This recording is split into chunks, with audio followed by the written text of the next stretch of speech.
Hello అండి, అంతర్వేది బీచ్లో గొడవ అనేసి లాస్ట్ వీడియో ఒకటి పెట్టాను కదా.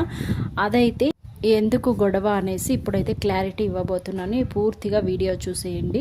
ఇది వచ్చేసి అంతర్వేది బీచ్లో కాదు, సకినేటిపల్లి దగ్గర మనం నర్సాపురానికి వెళ్తాం కదా, ఆ దారిలో సకినేటిపల్లి వాసులకు మళ్ళీ అక్కడ పంటి వాళ్ళు ఉంటారు కదా, వాళ్ళకి అయితే గొడవ చాలా జరిగిందండి. పోలీసులు వచ్చినప్పుడు సద్ది మునిగిపోయింది. మేము అక్కడే ఉన్నాము, అంత గమనిస్తున్నాము.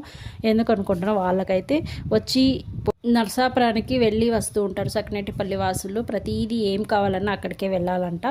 సో అందుకనేసి వాళ్ళకి పోయినప్పుడు వచ్చినప్పుడు చార్జ్ చేస్తుంటారనేసి వాళ్ళైతే దానికి గొడవ పట్టుకున్నాడు. మేము సకినేటిపల్లి వాసులకు ఏమీ ₹1 కూడా తీసుకోకూడదు అనేసి పంటి వాళ్ళతో గొడవ అండి. అదే అండి గొడవ.